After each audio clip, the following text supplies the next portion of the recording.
Hello, everyone. My name is Alexa Trolley Hansen, and I am a doctoral student at the Center for Psychiatric Rehabilitation at Boston University and the moderator for today's Making Sense of Employment Research webinar. I know there are still people signing in, so I'm just going to do a little bit of housekeeping to get us started, and then I will introduce our presenters for today. This webinar is funded by the National Institute on Disability, Independent Living, and Rehabilitation Research. The webinar content does not represent the views or policies of the funding agency, and you should not assume endorsement by the federal government. The territory on which BU stands is one of the Wampanoag and Massachusetts people, and we honor and respect the history and current efforts of Native Indigenous communities. This webinar is being recorded so that you can access it later. Also, closed captioning has been turned on, and you can access this by clicking the button at the bottom of your screen. In case this is your first webinar with us, I'm going to introduce our speakers. They are going to share their research with you, and then we will have a question and answer session at the end.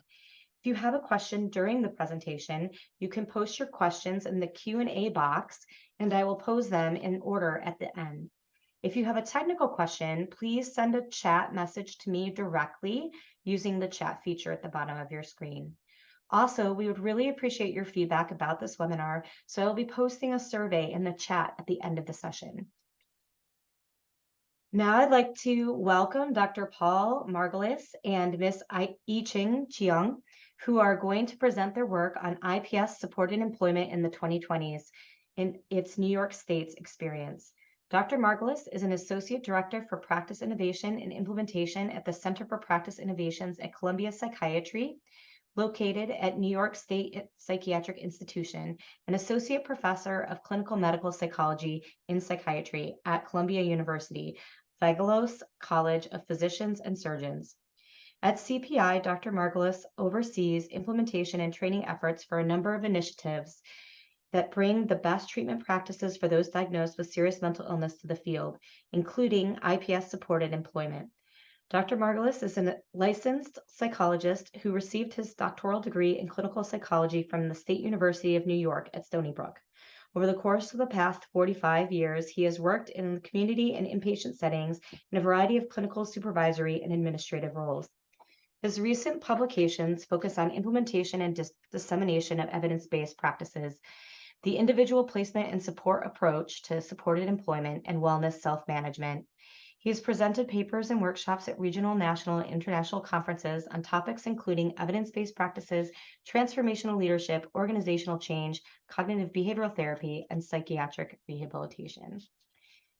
Ms. Chiang is a Director of Data Analytics at the Center for Practice Innovations at Columbia Psychiatry, located in New York State Psychiatric Institute. Ms. Chiang has been part of the CPI since 2012 and has collaborated with various initiatives, including individual placement and support and assertive community treatment. Ms. Chiang received her training in computer science from the California State University, Fullerton, and the University of California, Irvine, and considers herself a generalist with experience in database development, data analysis and reporting, and quality assurance testing. In her spare time, she enjoys an active lifestyle and holds the rank of Shodan in non-competitive style of martial arts that emphasizes mindfulness Buddhist philosophy. I'd like to say welcome to both of you, and we are very excited to hear from you. Thank you. So thank you very much, Alexa, and hello, everybody. Now that you know a little bit about us, we'd like to know a little bit about you. So we have a couple of polling questions that we'd ask if you can please complete so we get a little feel for who you are and the kinds of roles you're in.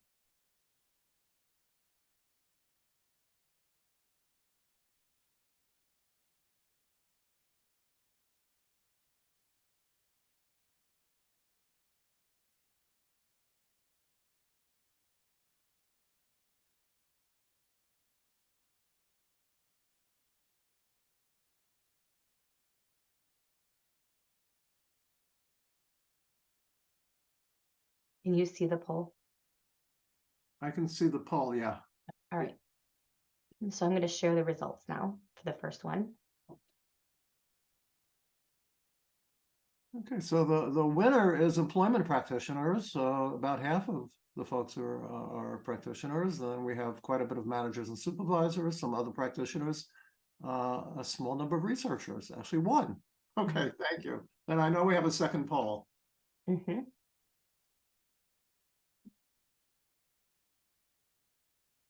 Hold on.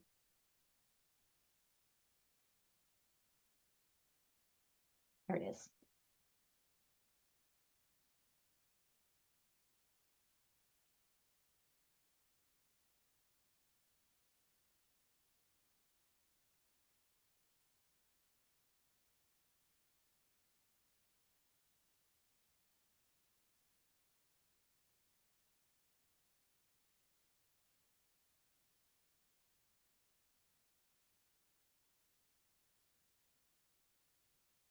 Okay, lots of folks have been involved in providing IPS services, which is very good for each and I to know. So thanks so much, folks.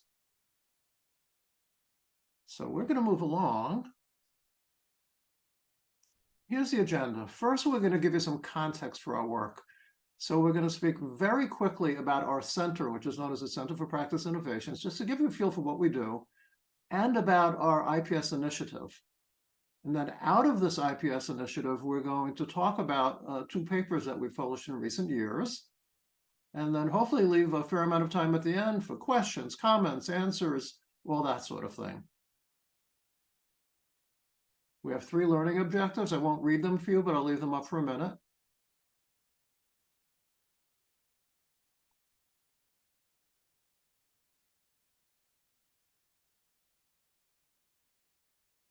Okay.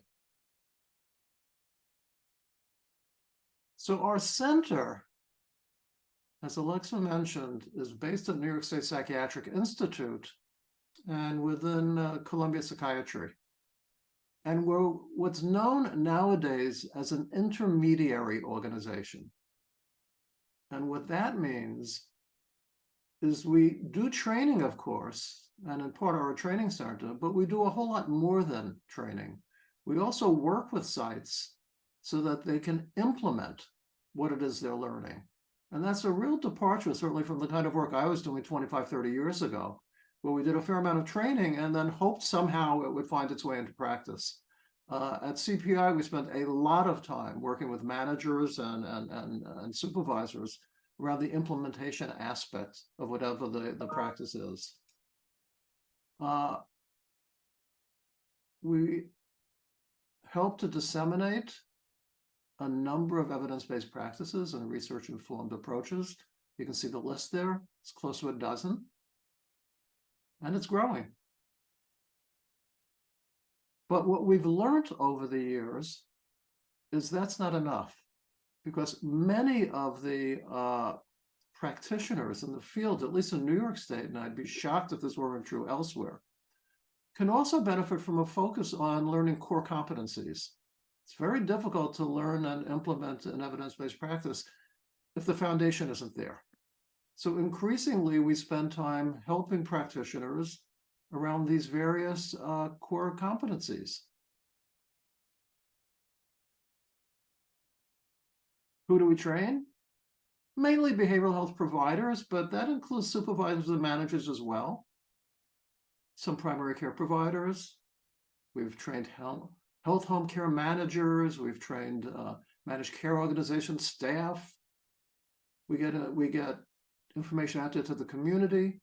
And increasingly, we're placing emphasis on training the emerging workforce, which really means students of various sorts. How do we do it? We have an online learning management system with close to 200 online training modules, each of which is a course. Many of them are interactive. Many have received awards over the years. We also do lots of webinars like so many others do. We try to archive them as well and make our webinars as well as all sorts of other information available in an online library. We also do face-to-face training and support the old-fashioned way. We put that on hold during COVID, and we're actually going to talk quite a bit about that in a little while. But we're back to doing a fair amount of it now. And we do a fair amount of on-site technical assistance. We send our, we call them implementation specialists. These are the folks who do the training, but also help with implementation. For many of our initiatives, they'll go to the sites and work directly with the people at each site. And that's certainly true on IPS. And we'll talk about that.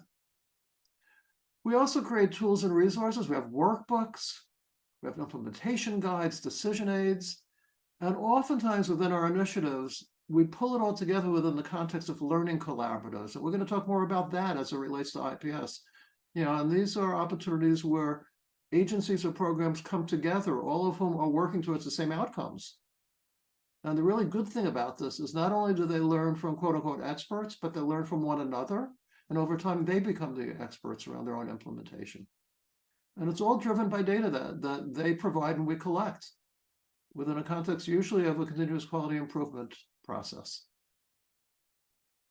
Okay, so that's a quick overview of the Center for Practice Innovations. So that's just so you get a feel for what we do. Now let's talk about our IPS initiative. I am not going to go through this nor this slide. This is about how we plan and make it happen. But here's what I'm going to say. This is really here to illustrate the fact that we use implementation science to drive what we do. And there are actually a number of different models that we use. So these two slides use a couple of them. One is something known as Dan Schroeder's Consolidated Framework, the CFR. That emphasizes the inner and outer settings, what's going on within the organization, but also what's going on around it with funders and mental health authorities and such. We also use Kilbourne's Replicating Effectiveness, or REP framework. That emphasizes the phases of implementation, that you do different things at different points in time. For IPS specifically, we use Dean Fixon's Active Implementation Research Network's implementation drivers. And we actually have a paper published around that and another one coming out soon. That really gives you hands-on, very concrete guidance around the kinds of things you want to be able to do to help a site to implement a practice. And finally, we use David Chambers' Dynamic Sustainability Framework, which emphasizes adaptation, which could be a topic for a whole other webinar around, what is adaptation and how does that differ from a deviation in a practice? Perhaps a discussion for another time. So basically, to summarize these two slides, we use implementation science to really guide where we're going. Our current initiative this year, we work with 79 what are known as PROS programs in New York State. These are community psychiatric rehabilitation programs. We also work with clinics that are attached to our state hospital system, 36 of those. We also have in New York a model called On Track New York, which is known in other parts of the country as coordinated specialty care for first episode psychosis. So these are programs designed for folks who are experiencing first episodes. And we work with 28 sites there. You add that up, and we're talking about probably, if my math is halfway accurate, about 140 something sites. It's a big footprint we have with IPS in New York State. And it will be growing significantly in the next couple of years. We also did a recent pilot we completed trying to do IPS with ACT and learned a lot from that. As you may or may not be aware, implementing IPS within the context of ACT is not easy. There are all sorts of reasons for that. We learned a lot, and part of our expansion coming down the road in New York State will be doing much more of this work with ACT teams. So once again, in summary, a big footprint. We do a lot of this. So here's what we offer.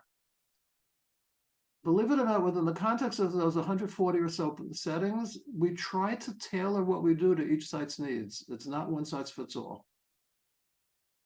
And we do that by data that we collect from each site that tells us what their needs are. So as I mentioned, we do learning collaborative meetings of all sorts. We have 3 online training modules in our learning management system. We do webinars, interactive online meetings. We have a workbook, an online library, regional in-person meetings. We're back to doing those again, and site-specific visits and Zoom calls. All of that's what we offer. It's a lot. So how's it going, you might ask? Here's data from July 2023. It's actually some of the most recent data we've analyzed. We had 97 of our sites provide data that month, which is, it's not bad. On average, the sites average about 1 full-time equivalent staff member in employment. that limits the caseload, which limits how much we can get done at each site. But still, a fair amount gets done. The mean employment rate the previous month of those receiving IPS, 53.8%. And if we look at the 3-month period, 56.3%. And then we took a quick look at January through July of this year and averaged it across the months. The 1-month employment rate was 54.7% and the 3-month 55.1%. This compares very nicely with national norms, national benchmarks. And when you compare that against the roughly 15% of people generally who've been diagnosed with a serious mental illness who are working, this is just really quite simply amazing. You know, we can't take credit for it at our center. We just do the training. It's these sites that are doing the work, but this is what we're finding. Fidelity, I don't know if you can see all these lines here. The bottom line, a couple of things I want to say. One is what's interesting. We use the IPS fidelity scale, which is 25 items, which is used internationally. Fidelity tends to come in the fair range, which is interesting. On average, although we have plenty of sites who do quite well with fidelity. Having said that, though, as you saw, the outcomes are quite good, which raises another conversation, perhaps for another hour, about the connection between fidelity and outcomes. We also, and I'll talk a bit more about this in a little while, during COVID, we developed 7 items of alternative versions that give sites credit for remote work, which they were doing, as well as face-to-face. And you can see those numbers are slightly better than the standard fidelity, as you would expect. So here's the first paper called Staff Time in the Community, an enduring critical component of individual placement and support in the digital age. This was published in Psych Services. Here's the key takeaway. Now keep in mind, there's a caveat here. This is prior to COVID pandemic. This data is from 2018 and 2019. And we found that employment specialist time spent in the community was clearly associated with improved employment outcomes. And you might say, well, yeah, it's designed that way. We would hope to find that. But the question in our mind was, life has changed considerably, in the 30 years since IPS was developed, with so much going on online now and applications and interviews and all of that. So we wanted, in all seriousness, whether it still made a difference. And we found that it did, and Yichen will give you some details around that in a moment. Quick highlights, this is taken straight out of the paper. We wanted to know, is this still important? We looked at the data prior to COVID, a couple of years prior to COVID, and bottom line is, yeah, still made a difference. Yichen, I'll give you some details and I'll turn it over to Yichen. 78 sites in 2018. 84 sites in 2019. Sites submitted performance indicator data each month, and we did this through an online survey. And the data that was submitted included employment specialist time in the community, as well as the outcomes of those specific outcomes. Now, Yichen, I'm going to turn things over to you. Thanks, Paul. So as Paul mentioned, we collect a monthly employment rate for each site and for each year. And we aggregate that mean every month, and we look at it through all those sites. For this paper, what we also did was we wanted to make a varying variable to indicate that whether a site had met an employment rate of at least 41% for half of the reported data during a year. And as you can read, that 41% is the benchmark. Next slide, please. So when we ask programs to provide their monthly performance indicator data, we asked them to categorize the relatively, approximately how much staff time is spent in the community, and they're broken down into 4 categories: 20%, 21 to 40%, 41 to 64%, and then more than 65%, or equal to or more than. And when we did review the data, we realized that very few programs reported more than 65% time spent in the community. So we collapsed the highest 2 categories together. Basically now, as you look in this table, we now collapsed and recoded where are programs spending majority of their staff time in the community? And it became low, which is equal to or less than 20%, and then medium, which is 21 to 40%, and then high is greater than or equal to 41%. Now you'll also see another category where we aren't able to so distinctively categorize programs majority of time in the community. So there are a small number of programs that kind of resolve in the various mixed category. Next slide, please.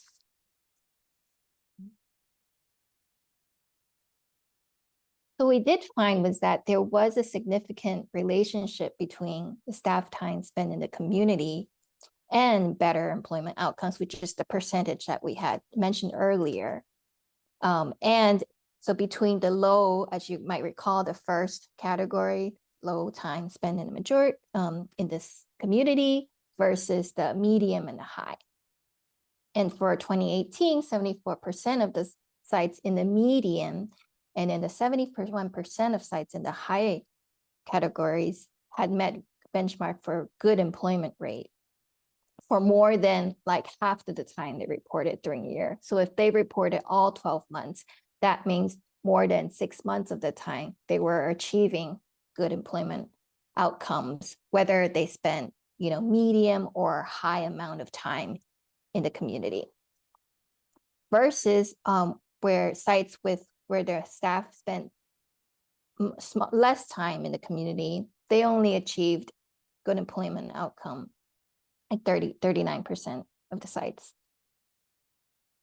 As for 2019, you'll see the details are very similar. Again, more and better employment outcomes for the medium and the high categories versus low sites that spent, lower amount of time in the community.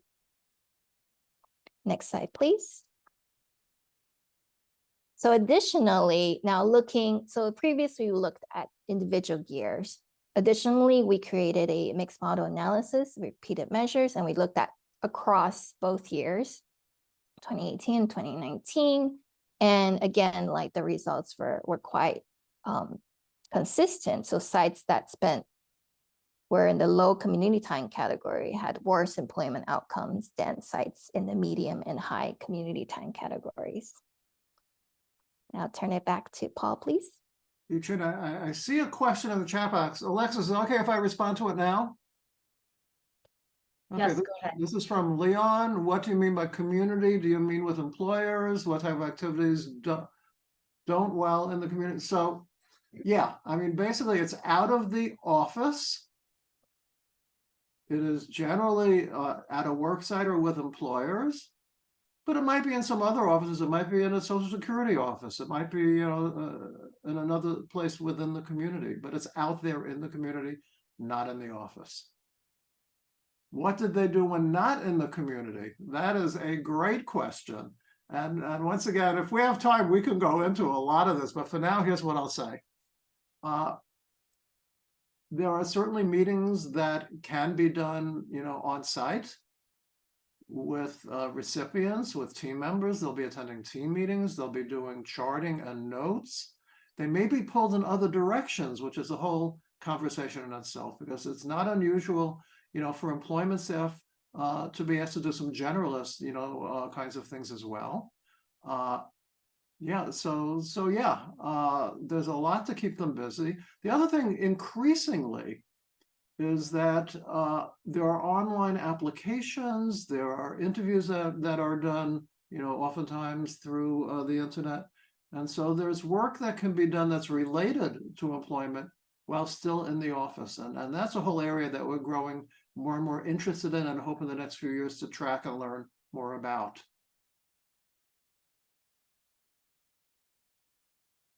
Leon, I hope I answered your question. If not, feel free to type up and we'll certainly respond more. And then Alexa, I see a question. Will this be recorded and sent out? Yes, this will be recorded and people can access it through the Boston University Center for Psychiatric Rehabilitation website. Great. I'm going to move along. So here's where things get interesting. First of all, as Ichin mentioned, very few sites reported that staff spend 65% or more of their time in the community, which on the fidelity scale is a 5. Yet, employment outcomes were good for so many sites. As a matter of fact, some of the sites reporting low staff time in the community, which we defined as lower than 20%, about a third of those sites still were getting good employment outcomes. So this becomes interesting, and these are things we want to learn more about in the coming years. And of course, one of the hypotheses is that the shift in the past generation towards online applications and online interviews and online databases may be playing a role here. It's something we'd like to learn more about. We don't know that's the case, but it generates ideas and hypotheses that we just really want to learn more about. And so although there is no question that time in the community is related here to better outcomes, the bar is kind of low, isn't it? I mean, it's generally, the medium and high levels that each and reviewed with you are getting really fine outcomes. And so it's something we want to learn a whole lot more about here. Okay. Second paper. The impact of the pandemic on what we did and what we found. And things get very interesting here. Here's your key takeaway for this paper. Lots of changes happened due to the pandemic in what we did at our center with our training and implementation support, and the number of sites that were still providing these services, and the ways in which they provided these services all changed, we found. Fidelity decreased modestly, and we'll show you some of that data. And when we say fidelity, we have our sites do a self-assessed fidelity, which is also a topic we could do separately. We did publish a paper that showed that, generally speaking, the self-assessed fidelity for IPS in our sites, and we looked at 11 sites. We also sent in experts to do thoroughly independent separate fidelity ratings. The mean total scores were there was not a statistical significant difference there at all. There was some difference on some items, but generally what we found was a self-assessed fidelity was a good enough proxy. And we hypothesized all sorts of reasons for that, because we actually didn't expect that finding. And there were all sorts of possible reasons. Most importantly, people felt safe enough to tell the truth. And so, having said that, in the course of the pandemic, fidelity decreased a bit. Employment outcomes dipped very early, and we'll show you this, but then rebounded pretty quickly. And this is very similar to what the IPS International Learning Community found in their data. Very similar.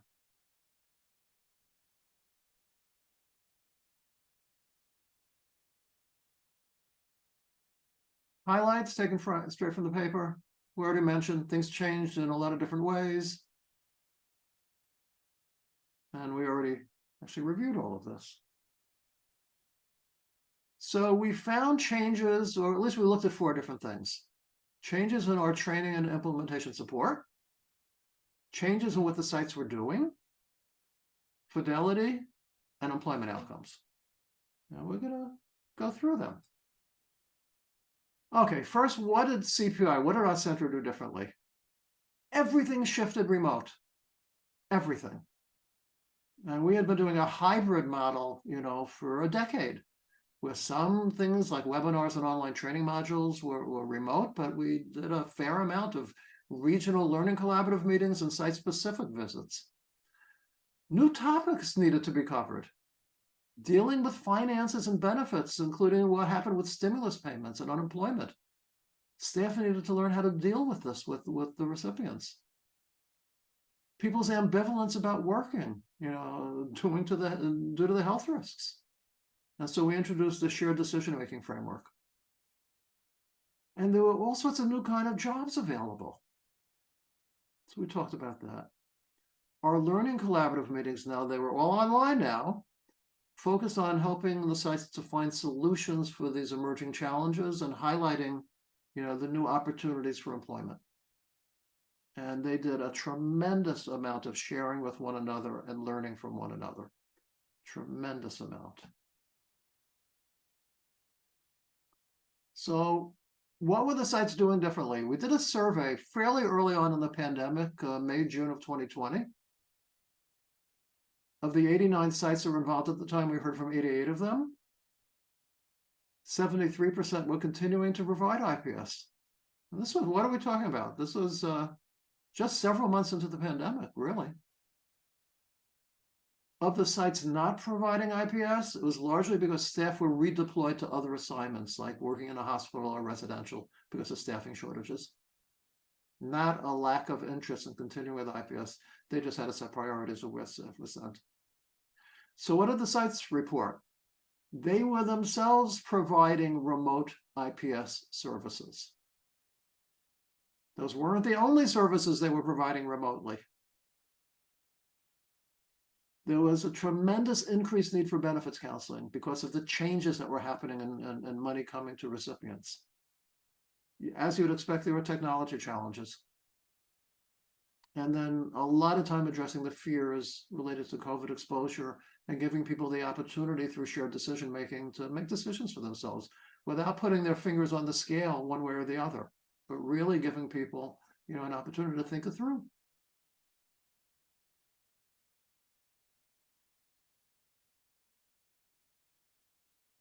Oh, sorry about that.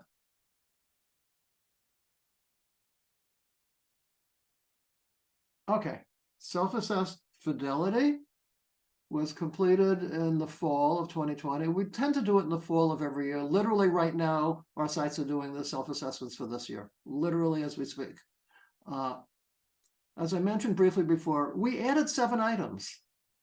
And what we did is we took a look at the IPS fidelity scale, which we just think is terrific and for many reasons, and found 7 items that rested upon face-to-face interactions. And so we just altered them slightly to give people credit, sites credit for face-to-face and or remote interactions. And so it became a 32-item scale because we kept the original 7 items, but added. But that allowed us then to get a feel for how things changed and what people were doing. We got data from 70 of the sites, and then a peer t-test of fidelity of all sites in 2020 showed a significant mean difference between the regular, the traditional, if you will, version of the fidelity scale and the adjusted, with the adjusted being 4 points on average higher. And that was statistically significant. And we expected to find that, but we did find that as well. Okay, I-Ching, I'm going to turn things back over to you. Yep, sure. Thanks, Paul. So we're stepping further into fidelity. We also looked across years. We asked, over 70, 80 sites to complete fidelity. And we looked at, well, who has submitted from 2018 to 2020? And we found that 52 sites have completed the standard fidelity through these 3 years. So with that, we were able to complete and run a repeated measures ANOVA, which indicated a significant decrease from 2018 to 2020 in their standard fidelity scale, with a mean difference of 8 points. Similarly, we did another comparison, 2019 to 2020, and the fidelity score decreased by 6 points. And there were no significant difference in the scores between all sites. So this is not considering that they were paired by the site. So this is the bigger group. There were no significant difference in the mean fidelity scores. Next slide, please. Going into looking at the employment outcomes, which you might recall is a percentage. we looked at that. There was obviously with the pandemic, it was, we all knew, we went through that, what was happening, but looking at the actual data, April 2020 showed a clear drop in employment outcomes. So we looked at it again, well, in a more micro view, like a little bit more detail, and we looked at between March through May 2020, we had 37 sites that reported all 3 months of performance indicator data.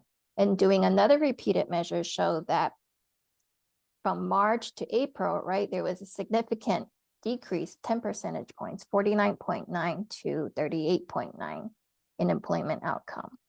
And as Paul previously mentioned, again, we looked at from April to May, that jumped back up by 4 percentage points. So that really kind of illustrates with data, what was happening during COVID, those really intense early months of COVID. I turn it back to you, Paul. Thanks, I-Ching. And we think there are a couple of points to be made here. One is that the power and the strength of IPS, really, showed itself here. That in the midst of this pandemic, the outcomes really began to look better and get back to what had been the norm amazingly quickly.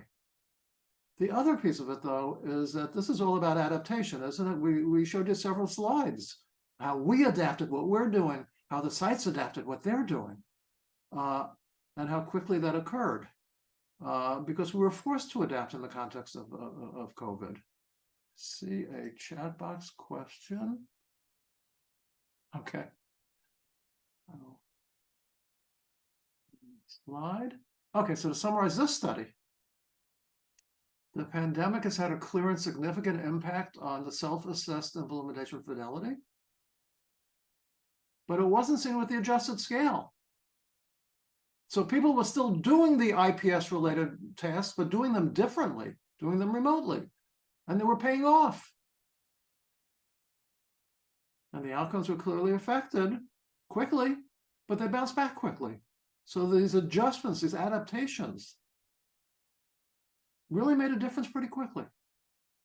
Of course, the question going forward, and it's what we're really so interested in over the next several years, is as the landscape has changed and as we are now moving from pandemic to endemic, questions around what will the job market look like and what will job development look like, and will IPS be adapted in some way? Will there be a need to adapt it? What will be the importance of online job searching? I mean, we have so many questions that we're going to want to find out answers to in the course of the next several years. Unfortunately, we have this 100-something sites who are going to help us figure this out. Not that these are, just to be clear, these are reporting on what's going on naturally. We're not structuring any kind of experiment here, so to speak. We're just watching it unfold and reporting what we're seeing. So we're going to be very curious about this as time goes on. So, okay, we've left. Yeah, we had hoped to leave about 20 minutes, and that's what we have. So let's talk. Hopefully, I-Ching and I can answer your questions. At least we'll give it our best shot. Feel free to take this in any direction you want to go with it, around these papers, around what we do as a center, around our initiative, wherever you want to take it, we're happy to talk. So you can type questions into the question and answer box, or you can raise your hand by using the raise hand button at the bottom of your screen, and we will be happy to answer your questions. You can also post them in the chat. One of the questions that I have, if I may, just to get us started with questions, is, are you continuing to use the adjusted self-report scale? At least for this year we are, and perhaps into the future, because from our perspective, it doesn't cost anything. We are still always using the traditional 25 items. Mm-hmm. So it's just added information. So this year, yes, we're using it. Will we into the future? Quite possibly.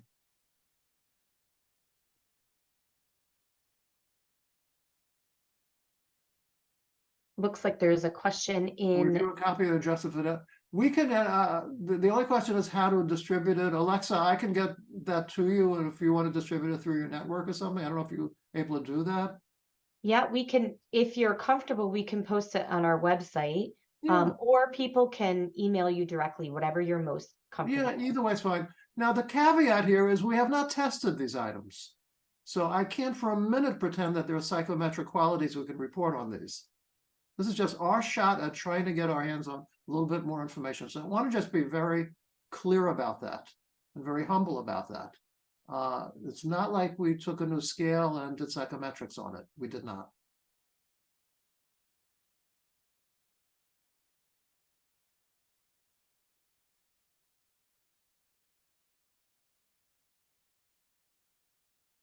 For those of you who have questions, we're happy to continue to answer questions. But for those of you who might be starting to have to head out or think about heading out, please take our survey and tell us how we're doing. Thank you.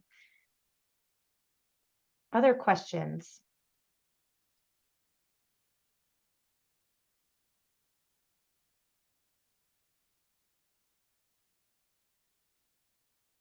There seems to be another one.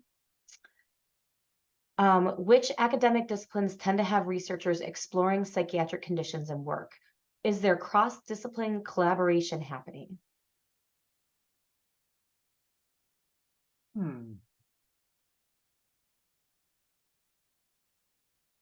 I could only speak to our group and our center.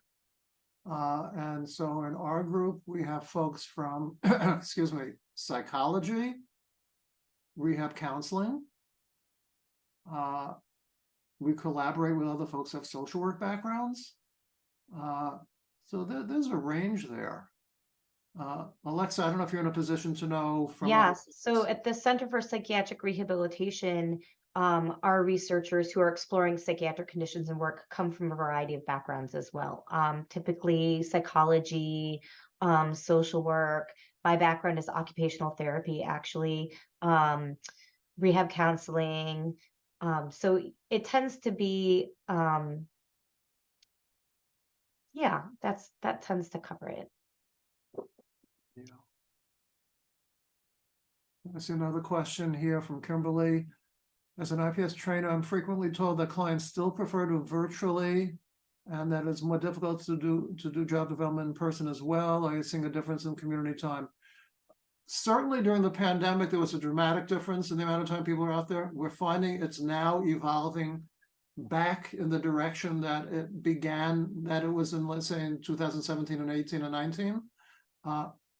One of the things we heard from the employment specialists who were doing the work in our learning collaborative meetings was that although there were some folks who struggled, some recipients who were struggling with technology, there are others who seem to prefer it.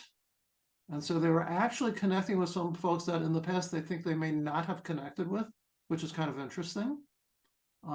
In terms of the difficulty doing job development in person, this is part of what we want to learn more about in the next few years, because even prior to the pandemic, already for many sites, people were instructed, go online. You know, there's an online process. I don't do this now here.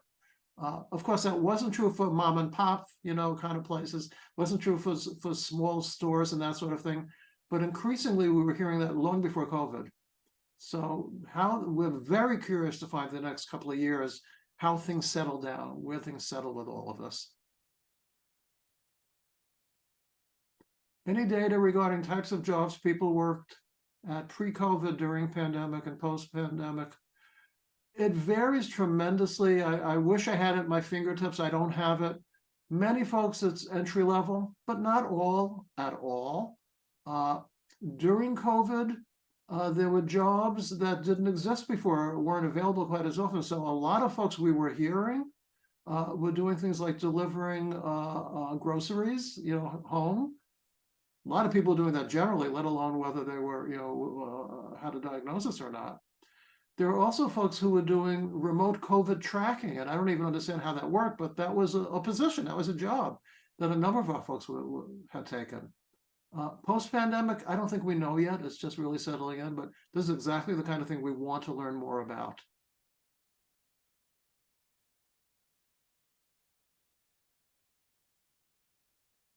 Oh, I see some more here. Do we see business faculty working on it as well? If not, can you conjecture why not? Business faculty, I'm not quite sure. I think this is follow-up to the question before about the types of people who are researching psychiatric conditions Oh, okay. and work. And you know, I don't have a good answer to this question. Yeah. There are also, I don't know if this is the time for it, but I'm going to make a distinction here. There's the formal efficacy research, random control trials. And for IPS, the last I checked, I think 28 studies are there. Then there is, the kind of work we're doing here, which is really scaling up and learning as we go. And it's not formal, methodologically rigorous in that way. It's more taking snapshots and learning from the experience. Some people call this practice-based evidence, which is a term we're hearing more and more in implementation science. And I think different people do different aspects of this whole thing. Can you talk a little more about core competencies? Sure.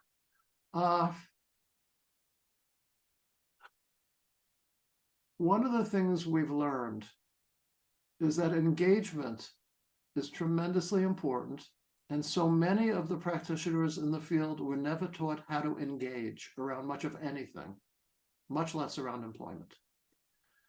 So there's this thing called the career profile that many of you may be familiar with that came out from Bob Drake's group. And we teach the employment specialists how to use the career profile, not only as an assessment, but as an engagement tool. We also have done some training around shared decision-making. Right now, a major emphasis for us is cultural humility as a core competency. Folks are probably aware, if you put aside IPS and employment for folks who have a diagnosis, and if you just simply looked at employment patterns in the United States, minoritized populations don't do nearly as well as others. And so we are now extremely concerned, and should have been for a long time, making sure that people from minoritized, populations have access to IPS, have similar kinds of outcomes as others. And, part of what we've begun, in recent years is a whole emphasis on training sensitivity and cultural humility for the employment specialists.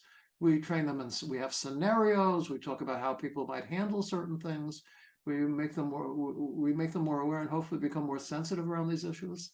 So that's a very big one. We see this embedded within the context of a recovery orientation. So we certainly see, establishing a kind of person-centered, recovery-oriented relationship as a very important core competency.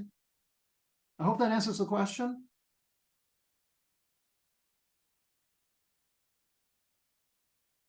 See, Howard is saying we were able to have success with on-site job search during the pandemic, continue to use online job search as a great way of helping clients. Some of the employment specialists have made statements about the validity of having to spend so much time in the community when online job search has worked well. We hear that. I think that the mix of online job search and community engagement with employers works well together. Howard, we could not agree with you more. One of the things that we want to find out about in the coming years is, just as we've studied, and today we talked about the role of being in the community and it's how it loads onto outcomes. We want to revisit that again. We're also going to want to take a look at online job development and job support activities and see how they load onto outcomes. Because this isn't either or.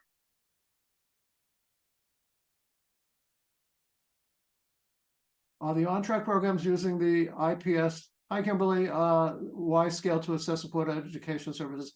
I don't know if they are yet. I'm sure it's coming though, because obviously for this population, education is key. I just don't know if they're using them yet, honestly. we are tracking education outcomes for On Track New York.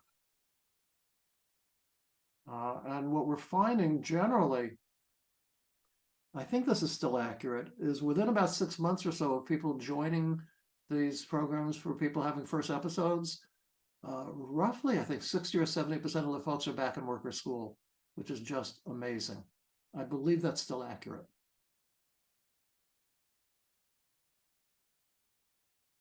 Are your online training modules available to providers and trainers outside of New York? And the answer is yes, for a fee. We do charge for it.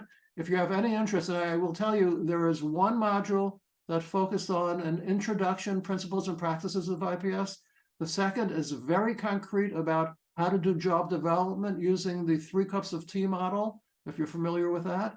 And the third is about our employment resource book and how to use that. Our employment resource book was designed to reflect a lot of the principles of IPS. It's not a curriculum at all. It's not a hoop people have to jump through in order to be viewed as ready for work, but it's a great resource. You can download that for free off of our website. So that's there. I think we've covered all the questions that have come in so far. Yes, thank you so much. Are there any other questions? I just want to give people one last chance to get their questions in. It looks like there is, it looks like just some feedback about please including the question and answer responses. I will do my best to do that. And it looks like you have some positive feedback on the resource guide. So Thank you, Kimberly. Thank you so much. I want to thank everybody for joining us today. I did post a survey about this webinar in the chat. Please take that. It'll just take 35 seconds out of your time. So please, if you have a minute or so to do that, I would really appreciate it. I want to thank you both for joining us and talking about your work at the center and your continuing work, really understanding how IPS is changing, how the world is changing. I think it's something that I'm really interested in, this idea that research, I feel like, tends to be very time constrained and not always as responsible, right? Or responsive to things changing in the world. We're always trying to catch up to things that are changing in the world. So I really appreciate your work in this area. Please stay tuned to your email. We are scheduling another webinar at the end of January, and I hope that you all have a really wonderful rest of your week and a good holiday season. Paul or I-Ching, would either of you like to thank you so much for coming? Do you have any last words? Just thank you for the opportunity and thanks for the active discussion with everybody. And you see our contact information, please don't be bashful. Feel free to reach out to us. Thank you, Alexa, and thanks for having us. Thank you. Take care, everyone. Bye.